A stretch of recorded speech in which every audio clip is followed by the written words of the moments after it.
जी ये देखिए मेरा अचार का डब्बा इस वक्त आधा रह चुका है। ये भरा हुआ था बिल्कुल डब्बा, और अब चूँकि ये आधा तकरीबन रह गया है तो इसको मैं दोबारा से भरना चाहूँगी। इसमें मसाला बहुत ज़्यादा, अगर आप चाहते हैं कि और मसाला डालें तो वो भी डाल सकते हैं, लेकिन मैं आपको बताती हूँ कि ये सारा अमल आपने किस तरह करना है। आप ये देख रहे हैं कि इसमें मिर्चें बिल्कुल भी नहीं हैं, सब्ज़ मिर्चें, और मैं चाहती हूँ कि इसमें सब्ज़ मिर्चें डालूँ। तो जनाब इसका तरीका देखिए।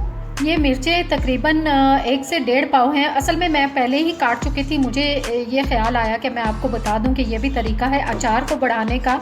तो आप एक मिर्च लीजिए, इसके दरमियान में से आपने ऐसे कट लगाना है, ठीक है। दरमियान में से कट लगा के इसको यहाँ तक लाना है, ठीक है। इसके यहाँ से लेके आप इसको यहाँ तक कट लाएंगे। अब आगे मैं आपको बताती हूँ। लाइक ये आपने नमक लेना है, और तकरीबन नमक आपने लेना है, अगर ये 1.5 मिर्चें हैं तो 2 चम्मच काफ़ी, और अगर किलो के करीब मिर्चें हैं तो फिर आप उसमें तकरीबन 3 से 4 खाने के चम्मच आप नमक डाल सकते हैं, ठीक है। इसमें आप, चूँकि ये मैं पहले ही बना चुकी हूँ, लेकिन मैं सिर्फ आपको दिखाने के लिए बता रही हूँ कि इतनी डाल लीजिए, या 1 चाय का चम्मच आप इसमें हल्दी डाल लीजिए, 2 चाय के चम्मच डाल लीजिए, जितना आपको पसंद है इसका कलर गहरा उतना आप डाल लीजिए।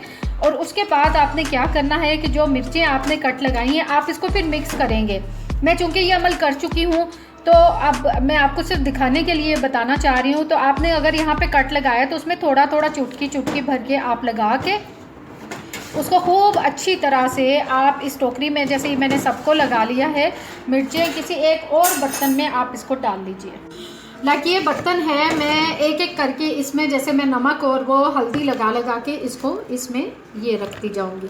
ऐसे ऐसे एक एक को भर के बीच में नमक लगा के, हल्दी और नमक वाला वो जो आपने एक वो तैयार किया हुआ है मिक्सचर, तो आप इसमें डालकर ऐसे जो मिक्सचर आपने तैयार किया वो इसमें डाल के एक एक करके, और ये डंठल बिल्कुल नहीं उतारने, और इस सारे आप इसमें रख के जैसे इन सबको मैंने लगा दिया। माजरत कि मैं पहले ही ये काम कर चुकी हूँ तो इसी वजह से मैं ये नहीं कर सकती आपके सामने दोबारा, क्योंकि ये मेरी बची हुई मिर्चें मैं ऑलरेडी बहुत ज़्यादा रख चुकी हूँ। इस तरह ढक के आप इसको सारी रात के लिए रख दें।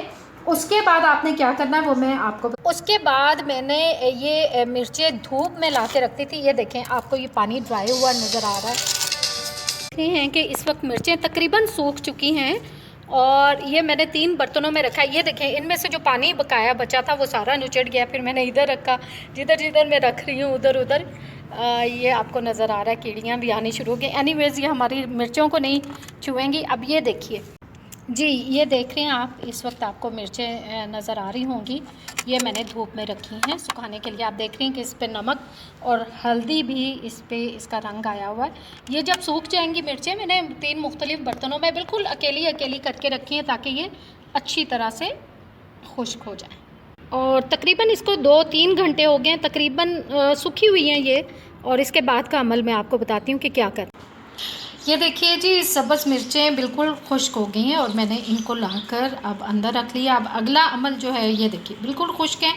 अब मैं बताती हूँ कि इनको क्या करना है। आपने इन मिर्चों में 1 किलो है, आप इसमें तकरीबन 1.5 खाने का चम्मच आपने सौंफ डालनी है, और 1 खाने का चम्मच आपने इसमें मेथी दाना डालना है खुश्क, और इसके अलावा 1.5 खाने का, ये 2 खाने का चम्मच आपने इसमें ये राई डालनी है। सरसों का बीज होता है, इसको हम राई कहते हैं। अब मैं इनको मोटा मोटा कूट लूँगी इन सब चीज़ों को इकट्ठा, फिर आगे बताती हूँ कि क्या कर।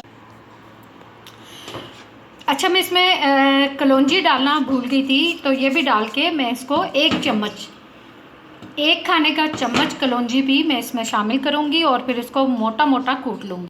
ये देखिए जी, इसको आप ना ग्राइंडर में मोटा मोटा कर सकते हैं। ये मैंने कर लिया। आपको कलौंजी भी नज़र आ रही है, मेथी दाना भी नज़र आ रहा है, सौंफ और राई सब आपको इसमें नज़र आ रही है।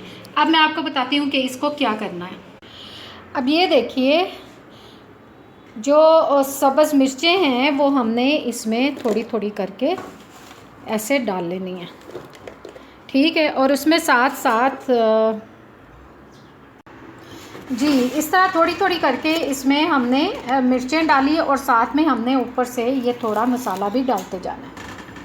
बिल्कुल ऐसे एक लेयर आपने उसकी डाली, मिर्चों की और एक ऊपर मसाला डाला, फिर थोड़ी सी मिर्चें डाली और फिर ऊपर से मसाला डाला। ये ऐसे करके आपने सारा मसाला और सारी मिर्चें डाल लेनी।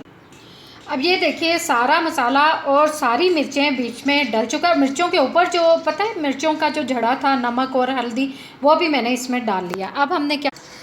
अब हमने इसमें ये वाइट विनेगर है, आप देख रहे हैं सफ़ेद सिरका इसमें नज़र आ रहा है। हमने ये तकरीबन आधे से ज़्यादा कप हमने ये सिरका इसमें डाल लेना है। ये हालांकि इसमें पहले से सब चीज़ें मौजूद हैं, लेकिन चूँकि हमने एक्स्ट्रा चीज़ें डाली हैं तो फिर हमें ज़रूरत है कि हम एक्स्ट्रा ही ऑयल और सिरका भी डाल दें। अब ये देखें इसमें 1 कप ही मैं कुकिंग ऑयल आम सा जो हम इस्तेमाल करते हैं, अगर सरसों का तेल आपको नहीं मिलता या नहीं पसंद तो आप कुकिंग ऑयल भी 1 कप के करीब इसके ऊपर डाल लीजिए। अब ये मैं इसको इसी तरह रख दूँगी और कल मैं इसको सारे अचार को, चूँकि ये बर्तन तंग हो चुका है और भर चुका है तो इसमें चम्मच चलाना मुश्किल है, कल मैं इसको चम्मच चलाऊँगी और ये अचार बिल्कुल 3 से 4 दिन में मुकम्मल तौर पे रेडी हो जाएगा। बिल्कुल फ्रेश किस्म की इसकी खुशबू आएगी। आप भी अपने अचार को बिल्कुल क्या उसको कहते हैं कि नई शक्ल दीजिए और जो बचा हुआ अचार है उसमें मिर्चें, जो चीज़ उसमें आपको कम लग रही है वो डाल के और लजीज किस्म का अचार को एक नई ताजगी, नई खुशबू देने के बाद मुझे बताइएगा कि आपको ये रेसिपी कैसी लगी। ये देखिए जनाब, अचार हमारा मज़े मज़े का बन के इस वक्त हो चुका है तैयार। आपको नज़र आ रहा होगा, असल में भाई शाम का टाइम है तो इसी वजह से आपको थोड़ा सा गहरा नज़र आ रहा है। लेकिन ये देखिए हमने तकरीबन पूरी रात, बल्कि मैंने 2 रातें इसको मैंने रखा है और दिन में मैं 2 दफ़ा इसको हिलाती रही हूँ ताकि अच्छी तरह से मसाला जो है वो मिर्चों में रच बस जाए। और अब ये बिल्कुल तैयार हो चुका है, खाने के काबिल हो चुका है। बहुत प्यारी खुशबू भी आ रही है इसमें, बहुत खट्टी सी। इसको अब मैं वापस इसके जार में डालूँगी क्योंकि जार में हिलाना बहुत मुश्किल था और इसको हिलाना बहुत ज़रूरी था, अच्छी तरह से बहुत हिलाना ज़रूरी था, दिन में 2 बार। तो अब मैं इसको जार में शिफ्ट करूँ।